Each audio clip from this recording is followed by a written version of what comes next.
우리가 알고 있듯이 최후의 만찬 이후에 예수님은 겟세마네 동산에 가셔서 간절하게 기도를 하시다가 붙잡혀 가시죠. 밤새 주무시지도 못한 채 신문을 당하시고 채찍질을 당하시고 금요일 새벽에 공에서 심판을 받으시고, 그렇게 해서 오전 9시에 십자가에 달리신 후에 오후 3시에 운명하시지 않습니까? 그런 긴박하고 그런 고통스러운 그런 상황을, 순간을 지금 앞에 두시고 마지막 6월절 만찬을 하셨던 예수님이 제자들과 최후의 만찬을 하시는 것은 그렇다고 이해가 되는데, 굳이 세족식, 굳이 발을 씻겨 주셔야만 했을까? 한두 명도 아니 12명 다 그 장정들을 다 발을 씻겨 주신 이유가 뭘까요? 여러분, 흔히 예수님의 사랑을 이야기할 때 최후의 만찬, 떡과 잔을 나누시면서 예수님께서 주님의 십자가의 사랑과 그 죽음의 의미를 이야기하지만 사실 거기에는 굉장한 상징이 담겨져 있는 것이고요. 실제적인 예수님의 사랑을 행동으로 나타내신 것은 사실 이 세족식의 이 사건이에요.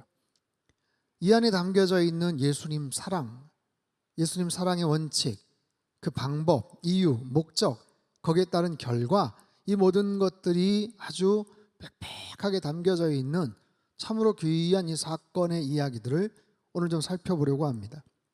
자, 세족식에 담겨 있는 예수님의 사랑이에요. 첫 번째, 그 사랑은 무엇인가? 참사랑이란 상대방을 끝까지 사랑하는 것이다 라는 거죠. 오늘 보면 1절에 3절까지 말씀을 같이 한번 읽도록 하겠습니다. 시작. 6월절 전에 아버지께로 돌아가실 때가 이른 줄 아시고 세상에 있는 자기 사람들을 사랑하시되 끝까지 사랑하시니라. 마귀가 벌써 시몬의 아들 가룟 유다의 마음에 예수를 팔려는 생각을 넣었더라. 저녁 먹는 중 예수는 아버지께서 모든 것을 자기 손에 맡기신 것과 또 자기가 하나님께로부터 오셨다가 하나님께로 돌아가실 것을 아시고, 예수님이 아시고 아셨다는 거예요. 예수님 모든 것을 아셨어요. 이제 시간이 얼마 없음을 아셨죠. 하나님께서 이 땅에 당신을 보내셨고 어떤 모습으로 십자가에 달려 죽으셔야 되는 것 아셨죠. 또한 가룟 유다라는 제자가 예수님을 배신하였다는 것, 그리고 그의 마음에 마귀가 팔려는 생각을 넣었다는 것 아셨어요. 이 부분은 특별히 다음 주에 좀 설명을 할 텐데, 어쨌든 예수님의 그 사랑, 자기 사람들을 사랑하시되 끝까지 사랑하시니라 라고 말씀하세요. 누구를요? 자기 사람을. 어떻게 해요? 끝까지 사랑하셨다. 끝까지라는 것은 어떤 기간, 어떤 구간만이 아니라 농도, 정도를 의미합니다. 어느 만큼 사랑하셨다는 거예요. 최대한 그 사랑을 베푸셨다라는 의미죠. 자기 사람이란 당연히 여기서는 예수님의 제자들, 당신께서 사랑하셨던 제자들입니다. 그들을 가리켜서 나의 사람이다, 그들은 나의 사랑이다 라고 말씀을 하시죠. 하지만 그 제자들의 면면을 가만히 보면 참으로 부족한 것 투성이었습니다. 3년간 예수님과 동고동락을 하면서 그래도 많은 것을 훈련을 받았는데, 그 기가 막힌 예수님의 주옥과 같은 설교를 3년간 들었고 엄청난 기적을 눈앞에서 목격을 하였는데, 그럼에도 불구하고 그렇게 많이 변화된 것 같지 않아요.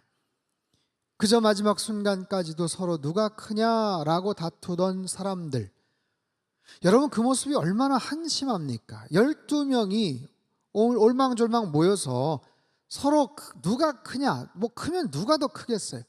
그래봐야 그 12명 가운데서 거기서 잘나면 누가 더 얼마나 잘났겠어요.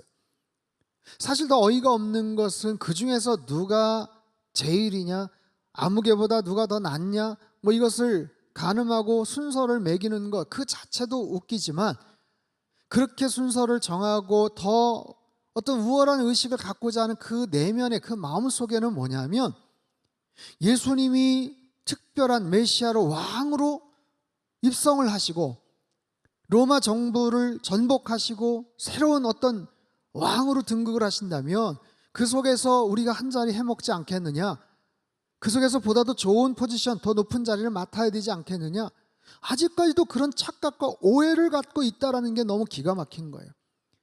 아니 지금까지 공부하고 배우고 훈련받은 게 지금 몇 년이고 얼마나 많은데 아직도 예수님이 누구신지, 예수님이 오신 이유조차도 이해하지를 못한다는 게 이게 얼마나 한심한 노릇입니까? 거기다 수석 제자였던 베드로는 여전히 불안정하죠. 불쑥불쑥 엉뚱한 질문을 하고 절대로 자기는 주님 부인하지 않겠다고 호언장담을 하더니 결정적인 순간에 예수님 부인하고 심지어는 저주까지 하지 않습니까? 더 나아가서 가룟 유다 같은 존재도 있어요. 결정적인 순간 포착해서 은삼십에 예수님을 팔아먹습니다. 여러분, 이게 얼마나 기가 막힌 노릇이에요. 야, 3년간 내가 정말 뭘 했나? 어떻게 보면 인간적으로 굉장한 자괴감이 들 수도 있는 사실 그런 상황이죠. 그렇게 부족하고 어설프고 실망스럽고 안타까운 수준의 그 사람들이지만 예수님은 뭐라 하셔요? 끝까지 내가 사랑한다. 그럼에도 그들은 나의 사람이다. 내가 그들을 끝까지 사랑한다 라고 말씀하시는 거예요. 여러분, 세상에서 사람들이 누군가를 자기 사람으로 만들 때는 어떤 실력을 보죠. 자격을 봅니다. 그 사람의 능력을 봅니다. 뭔가 특별히 남다른 부분이 있는가, 매력적인 부분이 있는가 라는 것을 유심히 봅니다. 나에게 도움이 될 것인가, 마음이 통할 것인가, 어떤 영향력을 잘 발휘할 수 있을 것인가. 그러다가 혹시 마음이 바뀌거나 아니면 어떤 상황이 바뀌거나 실망을 시키면, 기대에 못 미치면 매정하게 손절을 하거나 내치는 것을 보죠. 최근에 그 손흥민 선수가 영 부진했어요. 지난 시즌 득점왕을 했어요. 최고의 자리에 올랐어요. 최고의 영국 프리미어리그의 가장 높은 곳에 가장 탁월한 실력을 가진 그런 존재로서 많은 사람들의 각광을 받고 칭찬을 받고 명성을 누렸는데 지난 8경기를 하는 동안 한 골도 넣지를 못했어요. 얼마나 본인도 마음이 안타까웠겠어요. 타들어갔겠어요. 사람들의 반응이 막 달라지는 거예요. 매스컴뿐만 아니라 팬들의 반응도 그렇고 팀 내에서의 위치도 그렇고 특별히 감독이 바라보는 어떤 그런 시선도 달라진 것 같았어요. 여러분, 이것이 사람들이 바라보는 자기 사람의 조건이에요. 잘 나갈 때는, 잘할 때는 막 칭찬하다가 조금만 못하거나 실력이 기대에 못 미치고 마음에 들지 않으면 그냥 마음대로 그냥 내쳐버리고 비난을 하고 조롱을 하는 거예요. 오늘 아침 뉴스를 보니까 여러분 보셨죠? 손흥민 선수가 어제 새벽에 드디어 골을 넣었어요. 그것도 3골, 해트트릭을, 와, 세상에 13분 동안 해트트릭을 해서 보란듯이 정말 다시 그 엄청난 실력을 다시 한번 나타내면서 활약을 했죠. 대단한 거예요. 대단한 거예요. 사람들이 또 반응이 또 달라져요. 봐라, 내가 뭘 했냐, 그럴 줄 알았다, 손흥민 월드 클래스 맞다니까 하면서 또 뭐 이런 얘기들이 막 나오는 거예요. 여러분, 사람들은 언제나 그렇습니다. 인간들의 마음은 이렇게 조변석계 하듯이 연약하고 늘 바뀌기 마련이에요. 사람에 대한 신뢰도 누군가에 대한 애정과 사랑도 바뀌는 거예요. 하지만 주님의 사랑은 그렇지가 않아요. 자기 사람을 사랑하시되 끝까지 사랑하셨다. 상대방의 허물이 있어도 부족함이 있어도 연약함에도 불구하고 끝까지 사랑할 수 있는 것, 끝까지 사랑한다는 건 뭐예요? 중간에 포기하지 않는다는 거예요. 중간에 마음 바뀌지 않는다는 거예요. 그것이 예수님의 사랑이고 우리를 향하신 예수님의 한결같은 마음인 줄 믿습니다. 여러분, 제자들이 그런 예수님의 사랑을 흠뻑 받고 주님의 제자가 되었다는 것은 얼마나 큰 행운이에요. 3년간 가르치셨지만 별로 나아지지 않음에도 불구하고 끝까지 그들을 신뢰하고 있다는 것은 얼마나 큰 축복이고 행운입니까? 하지만 그것이 그들만의 행운이고 축복입니까? 저와 여러분도 마찬가지 아니겠어요? 아니, 우리가 무슨 대단한 자격이 있다고 하나님의 자녀가 됩니까? 여러분, 무슨 대단한 공로를 하셨기에 어떻게 그 구원의 놀라운 은총을 덧입습니까? 내가 어떤 존재라고, 어떤 대단한 선을 행했다고 주의 자녀가 될 수 있겠냐고요. 그저 예수 그리스도의 십자가의 은혜, 십자가의 공로로 말미암아 하나님의 사람이 되고 주님의 백성이 된 줄로 믿습니다. 예수님께서 우리를 사랑하시되 끝까지 당신의 자녀들 책임지시고 챙기시고 끝까지 사랑하시는 그 놀라운 주님의 은혜를 여러분 늘 기억하세요. 세상 속에서는 누군가 나에게 손가락질을 하고 나에게 함부로 대하고 내 상황과 여건에 따라서 사람들이 나를 바라보는 시선이 바뀌어질지 몰라도 주님만은 언제나 한결같은 모습으로 변하지 않는 그런 사랑으로 우리를 사랑하시고 우리를 끝까지 지켜주시는 줄 믿습니다. 자, 이 세족식을 통한 예수님의 그 사랑 도대체 무엇인가? 두 번째, 사랑은 상대방의 필요를 채워주는 것이다 라는 거예요. 우리 4절과 5절 말씀 같이 한번 읽겠습니다. 시작. 저녁 잡수시던 자리에서 일어나 겉옷을 벗고 수건을 가져다가 허리에 두르시고 이에 대야에 물을 떠서 제자들의 발을 씻으시고 그 두르신 수건으로 닦기를 시작하여. 여러분, 예수님은 지금 6월절 만찬을 하고 계셔요. 우리로 말하자면 구정 명절, 지난주에 있었던 추석 명절과 같이 민족의 대이동이 이루어집니다. 온 가족이 모입니다. 북적이는 만찬, 그런 분위기가 펼쳐지는 거예요. 특별히 당시 잔치에서는요, 손님들의 발을 씻기는 것을 주로 노예나 종들이 하는 일이었어요. 그 당시 팔레스틴 지역, 지금도 마찬가지지만 그 황량하고 바짝 마른 그곳 얼마나 건조합니까? 얼마나 먼지투성입니까? 무슨 포장된 도로가 있겠어요? 그들은 샌들을 신고 다니는 거예요. 그러니까 늘 어디를 가면 흙먼지 투성입니다. 우기 때는요, 진흙 범벅이에요. 그래서 어느 집에 들어가거나 아니면 사람들이 많이 모이는 곳, 거기는 항상 물 항아리가 준비되어 있죠. 손님들이 오면 그래서 종들이나 노예들이 수건과 물 항아리에서 물을 담아서 더러진 발을 씻어주는 거예요.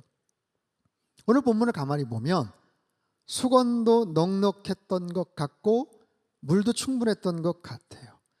하지만 특별한 노예나 종들이 있었던 것은 아니에요.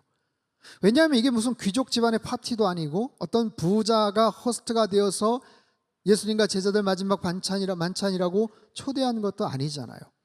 복음서를 보면 우리가 잘 알지만 굉장히 급하게 마련된 것 같은, 예수님이 제자들을 보내셔서 마련했던 그런 장소, 그런 6월절 만찬 자리입니다. 그렇다면 종이나 특별한 노예가 없었다면 누군가는 해야죠. 누군가는 발을 씻어드려야죠. 자기들끼리야 서로 안 하겠지만 각자 씻는다고 하더라도 누군가는 예수님의 발을 씻겨드려야죠. 그것이 예의고 그것이 매너라면 예수님 이리 오시죠. 지금 신발이 엉망입니다. 발을 좀 씻으셔야 되겠습니다. 물 좀 떠드리겠습니다. 이리 좀 오십시오. 반장인 베드로가 나서도 누구든 음식 드시기 전에 이리 오세요. 제가 씻겨드리겠습니다. 자기들끼리는 모른 척한다고 해도 식사 전에 당연한 수순이라면 적어도 선생 되시는 선생님이신 예수님이라 누군가 씻어드려야 돼. 근데 예수님이 오히려 제자들의 발을 씻겨주셔요. 예수님께서. 왠지 아세요? 아무도 하려는 사람이 없었어요. 서로 모른 척 눈치만 보고 있어요. 나서는 사람이 없어요. 전부 딴 척만 하고 모른 척하고 있어요. 가끔 식당에서 주문하고 앉아 기다리는데 물을 따라주지 않으면 누군가 따라야죠. 수저나 젓가락 없네? 아니요, 요즘 테이블 그 옆에 보면 서랍이 있어요. 그거 꺼내면 됩니다. 물도 그냥 따라 마시면 됩니다. 근데 같이 가서 식사할 때 보면 늘 센스 있게 알아서 먼저 물도 따라주고 세팅해주는 그런 분이 있는가 하면 습관이 돼서 그런지 꼭 반박자 늦게 몰랐다는 듯이 지켜보는 그런 분들도 계세요. 여러분은 어느 쪽입니까? 오늘 본문을 비유해 보자면 마치 그런 거예요. 종업원이 물병과 빈컵 갖다 줬는데 테이블 열면 수저, 젓가락 다 있는데 서로 딴 척만 하는 식이에요. 끝까지 누가 이기나 보자. 내는 모른다. 응? 나 여기 처음 와서 몰라. 내가 나이가 많은데, 내가 고참인데 아무 개가 해야지. 딱 보니까 누가 해야 되겠네. 마치 그거 계산하고 있는 것과 마찬가지 형국이에요. 그래서 어떻게 합니까? 어떻게 해요? 예수님이 결국 제자들의 발을 씻겨주셔요. 이런 본문의 예수님의 움직임을 가만히 들여다보면 예수님이 식탁에서 일어나십니다. 겉옷을 벗으십니다. 그리고 허리에 수건을 두르십니다. 대야에 물을 담으셨어요. 그리고 앉으셔서 제자들의 발을 다 씻기시고 그리고 두른 수건으로 다 닦아주셨죠. 여러분, 이 모든 과정을 예수님이 직접 감당하세요. 제자들 보고만 있습니다. 여러분, 누군가의 발을 씻어준다는 것, 한두 사람이 아닌 장정만 12명, 아마 시간도 제법 걸렸지만 적지 않은 땀도 나실 정도 힘든 일이에요. 다른 대부분의 제자들이 아마 민망했겠죠. 이거 아닌데, 예수님 이러시면 안 되는데, 곤란한데. 하지만 선뜻 나서는 사람이 없어요. 죄송하다고 나서는 사람이 없어요. 결국 누가 나서요? 성격 급한 베드로가 나섭니다. 6절에서 9절 말씀 같이 읽죠. 시작. 시몬 베드로에게 이르시니 베드로가 이르되 주여 주께서 내 발을 씻으시나이까. 예수께서 대답하여 이르시되 내가 하는 것을 내가 지금은 알지 못하나 이후에는 알리라. 베드로가 이르되 내 발을 절대로 씻지 못하시리이다. 예수께서 대답하시되 내가 너를 씻어주지 아니하면 내가 나와 상관이 없느니라. 시몬 베드로가 이르되 주여 내 발뿐 아니라 머리도 씻어 주옵소서. 손과 머리도 씻어달라는 베드로. 여러분, 베드로는 꼭 오버합니다. 항상 핀트를 못 맞춰요. 모든 것을 다 하시는 예수님이 이 베드로의 돌발적인 이 행동 굉장히 당혹스러워 하셨을 것 같아요. 얘는 잘 모르겠어 내가. 의욕은 있는데 지혜가 없어요. 마음은 따뜻한데 타이밍을 못 맞춰요. 타이밍을. 거기다가 과도한 욕심, 역량이 안 되는 반장을 하려니 늘 의욕만 앞서는 것 같은 그런 모습이죠. 예수님 발뿐 아니라 손과 머리도 씻어주세요. 이게 무슨 말입니까 이게. 머리도 감겨주세요. 뭐 이런 거예요. 아마도 더 많이 씻음을 받으면 더 많은 몫을 챙길 수 있다. 뭐 이렇게도 생각을 했는지 주석학자들의 견해예요. 아니면 송구스럽게 예수님께서 그런 일을 하지 못하게 역설적으로 막았던 발언이 내가 우회적으로 그렇게 틀어서 얘기한 거예요. 근데 베드로가 아마 그러지는 않았을 거예요. 굉장히 단순해서. 어쨌든 베드로는 또 이상한 말 한마디를 또 남기게 됩니다. 결국 예수님은 그 장정들의 발, 제자들의 모든 발을 다 씻어주셨어요. 무엇을 알 수 있는가? 사랑은 상대방의 필요를 채워주는 것이다. 누가 시키지 않아도 마땅히 제자들이 스승의 발을 씻겨드려야 되고 낮은 자가 높은 자를 섬겨야 함에도 불구하고 예수님이 먼저 행하시더라라는 거예요. 그들에게 필요하다 싶은 것 먼저 실천으로 옮기세요. 여러분, 사실 발이란 어떤 것입니까? 여러분, 발이란 어떤 신체부예요? 좀 냄새도 나고 땀도 나고 더럽고 뭐 신체부에서 좀 여러 가지 좀 울퉁불퉁 모나기도 하고. 하지만 사람의 발이란 사람이 살아왔던 삶의 흔적을 담고 있어요. 그가 걸어왔던 길, 그가 어떤 일을 했는지, 또 앞으로 어떤 모습으로 열심히 또 달려나갈 것인지. 예수님께서는 제자들의 발을 씻겨주시면서 아마 여러 가지 생각들을 하시지 않았을까 싶어요. 아마 여러 가지 감흥에도 젖으셨을 것 같아요. 뭐냐면 이 친구들이 앞으로 초대교회를 세울 텐데, 이 발로 여기저기 다니면서 복음을 전할 텐데, 앞으로 참 많이 수고하게 될 텐데, 나를 뒤따라서 앞으로 또 순교할 수 있는 그런 모습도 있을 텐데, 한 사람 한 사람 야고보, 도마, 안드레, 베드로 그런가 하면 순서 딱 지나가다가 이제 곧 나가서 예수님을 팔아먹을 가룟 유다의 발. 참 궁금합니다. 가룟 유다의 발 앞에서 예수님이 멈칫하시지 않았을까? 어떠셨을까요? 만약에 제가 예수님이라면 대충 씻기든지 중간에 살짝 발을 한번 꼬집든지 다 씻고 지나가면서 실수로 물을 확 뿌리든 미안해 하면서 말이지. 여러분, 사랑이란 이렇게 상대방의 필요를 채워주는 거예요. 사랑이란 상대방의 발을 씻어주는 거예요. 힘들어도 번거로워도 괘씸해도 상대방의 허물과 아픔과 부족함과 그 삶의 흔적을 그대로 씻어줄 수 있는 것. 여러분, 누군가 나의 아픔을 만져줄 때, 누군가 나의 부끄러움을 덮어줄 때, 씻어줄 때, 그것도 사랑을 담아서 애정을 담아서 씻어줄 때 거기에는 감동이 있고 눈물이 있는 법이죠.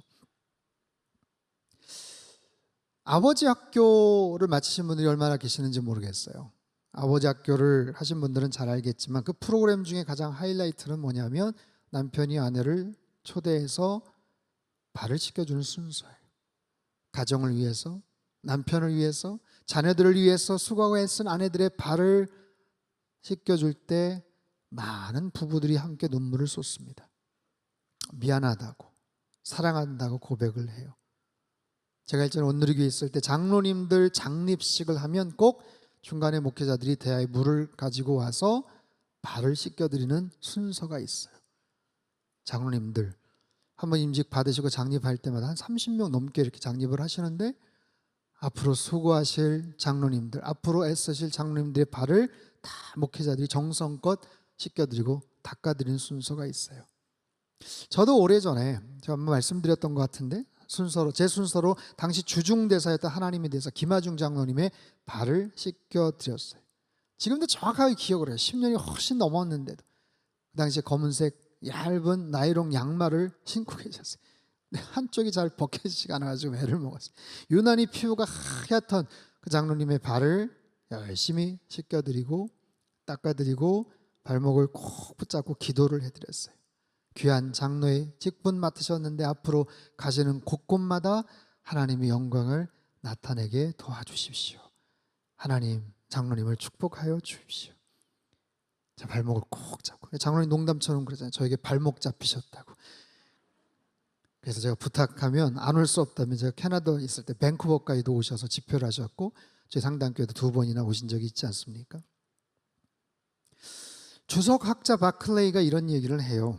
예수님께서 죽음을 앞두시고 하나님과 가장 가까이 계셨을 때 인간에 대한 봉사의 가장 깊은 한계선까지 내려갔다. 죽음 앞에서 하나님과 가장 가까이 계셨을 때 인간에 대한 봉사의 가장 깊은 한계선까지 내려갔다. 늘 주님이, 예수님, 하나님과 함께 하셨죠.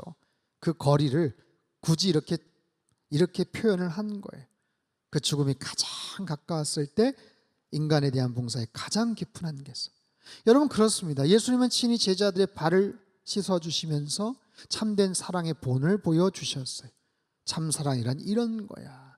상대방의 필요를 채워주는 거야. 누가 먼저랄 것 없이 필요한 게 있으면, 부족한 게 있으면, 가정 안에서 배우자에게, 자녀에게 필요하고 부족한 게 있으면, 직장 안에서, 교회 안에서 서로에게 부족한 게 있으면 누가 시키지 않아도 내가 먼저 솔선수범할 수 있는 것, 그 사람이 꼭 필요하겠다 싶은 것을 먼저 채워주는 거야. 이게 바로 예수님께서 우리에게 가르쳐 주신 사랑의 아름다운 모범이죠. 이런 아름다운 사랑의 실천이 우리의 삶의 영역 속에 더 많이 나타나는 은혜가 있게 되기를 바랍니다. 마지막 세 번째, 세족식을 통한 주님의 사랑. 세 번째, 사랑은 본을 보여주는 것이다. 12절부터 15절까지 말씀을 같이 한번 읽겠습니다. 시작. 그들의 발을 씻으신 후에 옷을 입으시고 다시 앉아 그들에게 이르시되, 내가 너희에게 행한 것을 너희가 아느냐? 너희가 나를 선생이라 또는 주라 하니 너희 말이 옳도다. 내가 그러하다. 내가 주와 또는 선생이 되어 너희 발을 씻었으니 너희도 서로 발을 씻어주는 것이 옳으니라. 내가 너희에게 행한 것 같이 너희도 행하게 하려 하여 본을 보였노라. 아멘. 여러분, 발을 씻어주신 궁극적인 의미와 목적을 말씀하세요. 예수님은 그저 단지 그 순간의 필요 때문만이 아니었어요. 그것이 1차적인 것 같지만 사실은 본을 보여주시기 위해서 특별한 목적이 있으셨다는 거예요. 여기서 본이라는 것은 그들이 해야 할 일이에요. 그들이 했으면 싶은 주님의 마음이에요. 그들이 서로 그렇게 좀 섬기고 다른 누군가에게도 이런 의미와 이 메시지를 전파했으면 좋겠다라는 거예요. 그들의 필요를 채우는 것, 그 순간, 그것만이 아니라 좋은 모습의 모델이 여기에서 나타나기를 바라는 거예요. 여러분, 세상에 중요한 일은요, 하나같이 다 배워서 습득을 하고 이루어집니다. 알아서 자연스럽게 터득되는 일들이 과연 얼마나 있을까요? 그런 일들이 더러 있겠죠. 경험을 통해서, 오랜 시간을 통해서 자연스럽게 터득되는 일이 있지만, 세상에 중요한 거는요, 아주 정확하게, 진지하게, 그리고 어떤 일정한 시간과 또 그런 노력을 통해서 습득이 되고 배워지는 거예요. 공부를 통해서, 책을 통해서, 누군가의 가르침을 통해서, 때론 이런 좋은 롤 모델을 통해서 알아가는 거예요. 섬김이란 이런 거야. 사랑이란 바로 이런 거야. 낮아진다는 것은 과연 이런 거야. 참된 사랑의 실천이 무엇인지 예수님께서는 지금 가르쳐 주시는 거예요. 직접 본이 되어 주시는 거예요. 여러분, 우리는 사랑이 무엇인지 잘 아는 것 같지만 또 모를 때도 많아요. 그 사랑을 20대 때 알고 있는 사랑의 정의와 40대, 50대 자녀를 또 다 떠나보내고 60, 70이 돼서 느끼는, 또 정의할 수 있는 그 사랑과는 또 다른 거죠. 하지만 우리는 그것이 전부인 것처럼, 내가 그 사랑을 다 아는 것처럼 알고 자신만만한 모습에서 결혼을 합니다. 엄마 아빠가 어떤 역할을 해야 되는지 알지도 못한 채 그냥 엄마 아빠가 그냥 되기도 하는 거예요. 그렇기 때문에 살면서 무수한 시행착오를 겪죠. 그러다 보니 끊임없이 우리들은 계속해서 배워야 되고, 재교육을 받아야 되고, AS를 받아야 되고, 자신의 부족함과 연약함을 솔직하게 고백하면서 나아가야 되는 거예요. 그 상황 속에서 참된 사랑이 무엇인지 친히 예수님께서 롤 모델이 되어주셨어요. 그래, 내가 행한 대로 너희도 서로 그렇게 발을 씻어주면 된다. 내가 그렇게 했기 때문에 너희도 그렇게 행하라는 거예요. 그들 아직까지 서로 남아있는 경쟁 심리가 있고 시샘을 하고 질투하는 그들이에요. 사랑은커녕 서로를 견제하고 누가 더 크냐라고 그렇게 이야기하는 그들을 향해서 예수님이 본을 보여주시죠. 앞으로 그들은 귀한 역할을 감당해야 되기 때문에 그래요. 교회 리더가 돼야 되고 지도자들이 되고 선교사가 되기 때문에, 교회를 돌보고 말씀을 가르치는 사람이 되기 때문에, 그래서 꼭 필요한 것이 이러한 섬김이고 사랑임을 가르쳐 주시는 거예요. 선생이 학생의 발을 씻겨줄 때, 높은 지위의 사람이 낮은 사람의 발을 씻길 때 감동이 있어요. 피해를 입은 사람이 피해를 입힌 사람의 발을 씻길 때, 용서할 때, 더 많이 소유한 사람이 그렇지 않은 사람의 발을 씻길 때 거기에 감동이 있다고요. 여러분, 이런 참된 사랑의 모습을 한번 실천해 보시기를 바랍니다. 저는 오늘 이 말씀이 오늘 우리의 삶 속에, 여러분 가정 가운데도 그대로 한번 적용이 되고 실천이 됐으면 좋겠어요. 여러분, 오늘 이 말씀을 한번 그대로 적용해 보십시오. 오늘 저녁도 좋고요, 아니면 이번 주중 안에 여러분 꼭 가족들, 남편, 아내, 자녀들의 발을 한번 꼭 한번 씻어 주십시오. 굉장히 쑥스러울 겁니다. 아마 아빠 왜 그래? 엄마 왜 그래? 이럴 수도 있어요. 강력한 저항이 있을 수도 있습니다. 하지만 한번 실천해 보는 거예요. 한번 실천해 보는 거예요. 한번 따라해 보는 거예요. 정성과 닦아주고, 수고한 남편, 수고한 아내의 발을 닦아주고, 우리 자녀들의 발을 닦아주고 간절하게 기도하는 거죠. 하나님, 이 발을 축복하여 주십시오. 우리 아이들 이 발을 하나님께서 인도하여 주십시오. 늘 옳은 길 가게 도와주십시오. 하나님, 이 가정을 책임지는 남편, 우리 수고하는 아내 이 발을 주님 책임져 주시고 인도하시고, 언제나 죄된 길 가지 않고 하나님 기뻐하시는 그런 길들만 걸어가는 그런 귀한 발 되게 해 주십시오. 그럼 그런 모습으로 섬길 때 우리 가정 안에 얼마나 아름다운 사랑과 훈훈한 미소가 있겠어요. 끝까지 사랑하고 발을 씻겨주고 본을 보여주고, 이런 사랑을 행할 때 어떤 결과가 나타납니까? 16절 17절 말씀 우리 같이 한번 읽겠습니다. 시작. 내가 진실로 진실로 너희에게 이르노니 종이 주인보다 크지 못하고 보냄을 받은 자가 보낸 자보다 크지 못하나니 너희가 이것을 알고 행하면 복이 있으리라. 복이 있으리라. 어떤 복일지 구체적으로 밝히시지는 않아요. 하지만 추측해 볼 수 있죠. 여러분, 이런 모습, 이런 유형의 사랑뿐만 아니라 실제적으로 정말 쑥스럽고 어렵지만 같이 발을 씻어주는 그런 모습만 돼도 그 따뜻한 마음이, 미안함이, 그 사랑하는 마음이 전달되지 않겠어요? 지금까지 굉장히 풀리지 않았던 그런 문제들, 갈등들이 눈 녹듯이 풀어지지 않겠어요? 마음이 열리는 거예요. 진심을 알게 되는 거예요. 그런 사람의 마음을 얻게 되고 갈등이 해결이 되고 상처가 치유가 되는 거예요. 특별히 누군가를 가르치고 책임지는 그런 자리에 있는 분들에게는 이런 과정을 통해서 굉장히 중요한 리더십이 생기게 됩니다. 여러분, 흔히 바다를 가리켜서 큰 물이라고도 해요. 큰 물, 세상에서 가장 큰 물. 여러분, 바다가 가장 큰 물이 될 수 있었던 이유는 작은 물들이 모여들기 때문에 그래요. 그리고 가장 낮은 곳에 위치해 있기 때문에 그렇습니다.